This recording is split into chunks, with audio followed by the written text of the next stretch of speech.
எல்லாருக்கும் வணக்கம். Welcome to என்னுடைய சமையல். நாம் இன்றைக்கு சுரக்காயில் நல்ல ஒரு டிஷ் செய்ய போகிறோம். அதுக்கு நான் ஒரு இளம் சுரக்காயை எடுத்துருக்கிறேன். நீங்கள் இதே மாதிரி கொஞ்சம் பெரிய சுரக்காயாக இருந்தாலும் பரவாயில்ல. இப்போ இதை நான் நல்லா கழுவி எடுத்துருக்கிறேன். இப்போ நம்ம இந்த தோலை சீவி எடுத்துக்கிடுவோம். இந்த மாதிரி இளம் சுரக்காயாக இருந்தால் ரொம்ப நல்லது.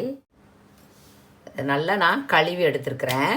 இப்போ ஏன்னா அது வெட்டின உடனே இதில் ஒரு ப்ரௌன் கலர் எசன்ஸ் வரும், அது இருக்கக்கூடாது. அதனால் நல்லா கழுவி எடுத்துருங்க. இப்போ நம்ம இது விதை இருந்ததுன்னா விதை எடுத்துருங்க, விதை இல்லைன்னா எல்லாத்தையுமே நீங்கள் இதை சீவி எடுத்துக்கிடலாம்.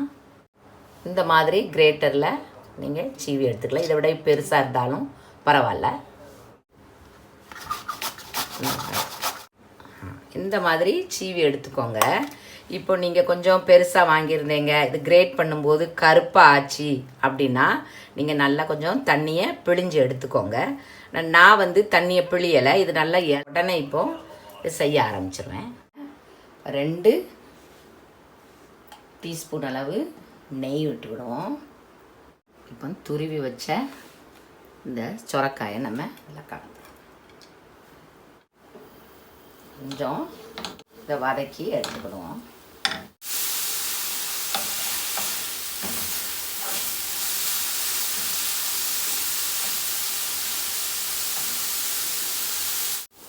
இந்த மாதிரி வதக்கி எடுத்துக்கிடணும். இப்போ சுவிட்ச் ஆஃப் பண்ணிடுங்க. நான் ஒரு அரை கப்புக்கு நான் அவல் எடுத்து வச்சுருக்கிறேன். இந்த மாதிரி அவல் எடுத்துக்கோங்க. இந்த அவலை நம்ம மிக்ஸில் போட்டு ஒரு டர்ன் பண்ணிக்கிடுவோம். ரொம்ப அரைக்கக்கூடாது. இந்த மாதிரி இருக்கணும். கொஞ்சம் பெரிய பீசஸாக இருந்தாலும் பரவாயில்ல. இந்த மாதிரி அரைச்சி எடுத்துக்கோங்க.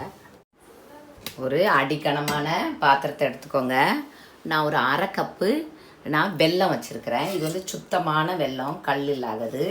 வெல்லத்தில் நான் 1 கப்பு தண்ணி ஊற்றுறேன். இந்த மாதிரி கொதிக்கணும்.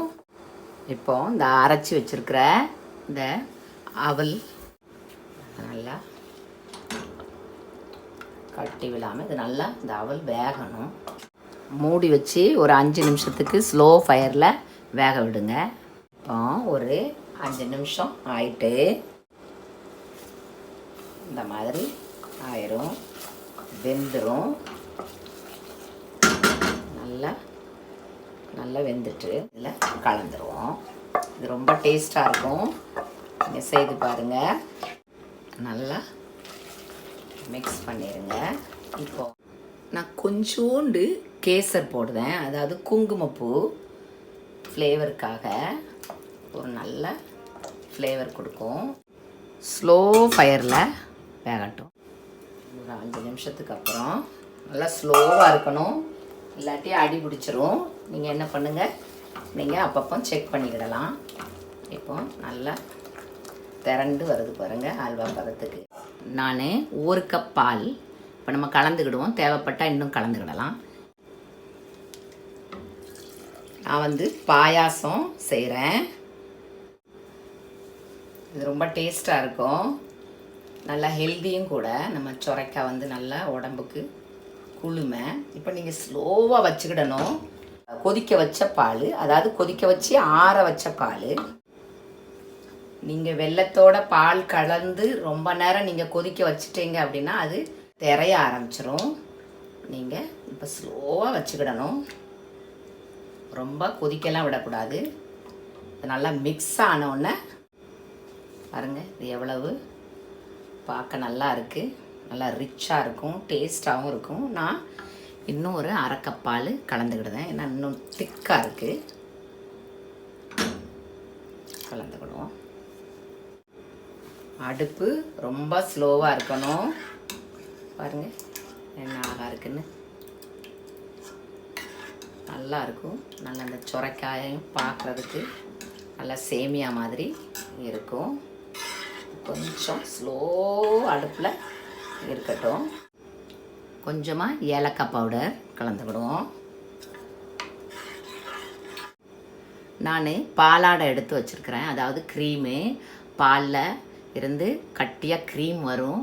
அதை நான் எடுத்து வச்சுருக்கிறேன். நான் அதையும் கலந்துக்கிடுவேன். நல்லா ரிச்சாக இருக்கும். பாருங்கள் எவ்வளோ நல்லா இருக்குது. இதையும் கலந்துக்கிடலாம்.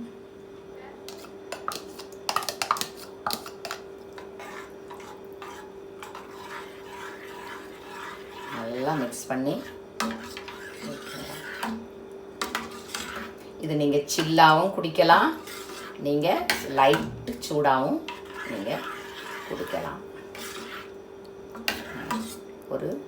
ஒரு நிமிஷத்துக்கு இருக்கட்டும். அடுப்பு ரொம்ப ஸ்லோவாக இருக்கணும். இந்த மாதிரி ஒரு நிமிஷம் கழித்து நல்லா மிக்ஸ் ஆகிருக்கும். நல்லா அந்த ஏலக்காய் ஃப்ளேவரும் இறங்கியிருக்கும். இந்த மாதிரி இருக்கும். இந்த மாதிரி ஸ்டேஜில் நம்ம சுவிட்ச் ஆஃப் பண்ணிடுவோம். இப்போ ஆட் பண்ணிடுவோம். இந்த மாதிரி ஒரு பாயாசம் செய்து பாருங்கள். ரொம்ப டேஸ்ட்டாக இருக்கும். நீங்கள் திருப்பி திருப்பி நீங்கள் செய்வீங்க. அவ்வளோ ஒரு சுவையாக இருக்கும். ரொம்ப டேஸ்ட்டாக இருக்கும். உங்களுக்கு சீனி வேணும்னா சீனி கலந்துக்கிடலாம். ரொம்ப ரிச்சாகவும் இருக்கும். இந்த மாதிரி உங்கள் குழந்தைங்களுக்கு செய்து கொடுங்க. வேறு பாயாசம் வேண்டாம், இந்த பாயாசம் தான் வேணும் அப்படின்னு கேட்பாங்க. அந்தளவுக்கு இது ஒரு நல்ல ஒரு டேஸ்ட்டாக இருக்கும். இது வரைக்கும் பார்த்ததுக்கு ரொம்ப ரொம்ப நன்றி. ப்ளீஸ் சப்ஸ்கிரைப் பண்ணுங்கள். தேங்க்யூ ஸோ மச் ஃபார் வாட்சிங். தேங்க்யூ.